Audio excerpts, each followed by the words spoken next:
Salam sehat sejahtera untuk Anda, klien coaching program yang saya bantu, saya dampingi untuk lebih sukses dari sebelumnya. Di video kali ini, saya akan cerita tentang prioritas utama ketiga yang harus Anda benar-benar perhatikan untuk Anda sukses dalam menjalankan coaching program. Setelah Anda melakukan yang namanya test and measure, yang kedua Anda melakukan yang namanya financial review, yang ketiga Anda harus melakukan yang namanya align dan assessment terhadap tim kerja Anda, ya, terhadap leaders Anda. Apa align dan assessment?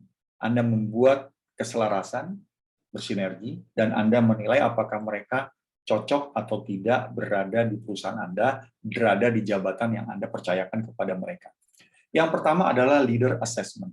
Nilailah para leaders, para pimpinan unit kerja yang Anda percayakan saat ini. Apakah leaders Anda ini memiliki value dan karakter yang sesuai dengan posisi dan jabatannya? Kalau dia menjadi pemimpin yang penting, apakah dia mengakomodir, dia bisa mengorganize tim Anda dengan baik? Apakah dia sangat sabar untuk menjadi figur, untuk mengajari, untuk mencoba membagi pekerjaan, dan mempercayai timnya untuk bekerja bersama? Atau dia orang yang bekerja sendiri?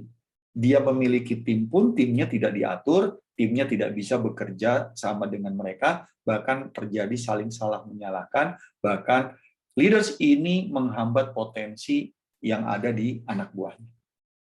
Yang kedua tentang leader assessment. Bagaimana Anda pemilik usaha paham karakter dan metode yang cocok untuk melakukan pengembangan leaders. Kita nggak bisa selalu mencari leaders terbaik, tapi kita punya leaders yang harus kita kembangkan, kita didik, dan kita improve dia punya pengetahuan, skill, dan value dari kemampuan Anda sebagai seorang owner. Ini juga akan kita bahas di dalam coaching program. Saya akan meng-coaching Anda untuk Anda bisa meng-coaching anak buah Anda. Saya akan membantu Anda untuk menemukan value terbaik dalam perusahaan Anda sehingga Anda bisa sosialisasikan. Yang ketiga tentang leader assessment. Apa strategi yang akan dilakukan untuk melakukan pengembangan leaders? Apakah Anda punya training nanti rutin? Kalau belum, ya Anda buat. Apakah Anda rutin melakukan coaching kepada mereka? Atau Anda perlu mentoring mereka sehingga mereka paham step by step tugas tanggung jawab yang Anda embankan kepada dia, ya, yang Anda minta mereka untuk menggantikan fungsi Anda dengan adanya mereka, sehingga mereka bisa bekerja dengan baik. Ini yang penting tentang leaders assessment. Apa tentang align dan assessment yang berikutnya? Organization review. Review struktur organisasi. Apakah struktur organisasi Anda sesuai dengan apa yang Anda jalankan saat ini? Apakah semua kebijakan Anda bisa dijalankan oleh struktur organisasi yang Anda punya saat ini? Apakah rentang kendali, rantai perintah, penanggung jawab terhadap situasi dan kondisi yang ada sesuai dengan model bisnis yang Anda tentukan saat ini? Kalau belum, sesuaikan bisnis modelnya atau sesuaikan struktur organisasinya. Ya, ini adalah dua hal yang harus Anda analisa dan review. Apakah penanggung jawab tiap departemen bekerja sesuai dengan pencapaian target organisasi? Jangan-jangan dia punya target sendiri, ya, sehingga dia tidak inline dengan beberapa struktur organisasi atau unit kerja yang lain. Nah, disinilah Anda penting membuat job description yang ketiga. Karena job description ini akan membantu, ya, deskripsi kerja, pembagian kerja akan membantu organisasi struktur itu terlihat dengan jelas. Tim Anda jadi paham apa tanggung jawabnya, siapa yang bekerja sama-sama dia, bagaimana dia memberikan laporan itu kepada siapa, itu jelas.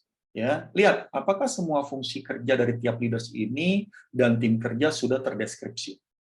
Lihat struktur organisasi, lihat bagian-bagiannya, apakah semua sudah terdeskripsi dengan baik. Apakah semua tugas kerja terinformasi? Ini yang penting. Dan penanggung jawabnya juga jelas setiap target kerjanya. Ya, yang berikutnya apakah koordinasi? Nah, ini koordinasi penting nih. Kadang-kadang tugasnya jelas tapi koordinasinya nggak jelas dijelaskan. Ya, tiap tugas kerja ini koordinasinya diatur dalam sebuah sistem yang dipahami dan diketahui oleh tim terkait setiap saat. Coba Anda perhatikan apa yang bisa membantu hal tersebut. Yang berikutnya, melakukan company ground survey. Apa coach company ground survey? Kita melakukan survei bagaimana pekerjaan di garis bawah, di fondasi bisnis bawah, atau di lini bawah itu berjalan atau tidak. Yang lakukan survei mendasar. Kalau belum, ya lakukan. Ya, apakah alur fungsi kerja dari proses yang Anda inginkan, yang pernah Anda ceritakan, masih berjalan sesuai dengan polanya, sehingga terjadi efisiensi dan efektivitas. Yang berikutnya, apakah setiap proses kerja memiliki service level agreement, kesepakatan kerja, ya, persetujuan antar departemen atau unit kerja jelas, sehingga ini bisa membantu bekerja dengan taktis. Yang ketiga, apakah SOP ini benar-benar ada dan dijalankan sesuai ketentuan? Jangan-jangan SOP-nya ada tapi nggak pernah dijalankan. Atau SOP ini dipahami, dia tidak pernah buka dan tidak pernah mereview. Coba Anda review hal ini, sehingga tim Anda bisa bekerja secara align karena Anda paham. Dan itu semua ya harus Anda lakukan secara signifikan dengan value alignment. Ya, waktu sebelum pandemi saya melakukan value alignment training terhadap klien-klien saya. Apa fungsinya, coach? Ya, membuat target kerja bersama, mensepakati visi, misi, dan value sehingga menjadi komitmen. Ini dalam value alignment. Visi, misi, value dalam perusahaan dilakukan alignment training. Yang kedua, semua fungsi koordinasi dilakukan dan standar kerja yang dibutuhkan disepakati untuk dapat bekerja secara selaras. Bangun motivasi, semangat, sehingga mereka semua solid berkomitmen untuk membangun perusahaan capai targetnya. Itu dari saya, semoga leaders assessment dan value alignment ini bisa membuat bisnis Anda terus tumbuh dengan coaching program yang Anda ikuti.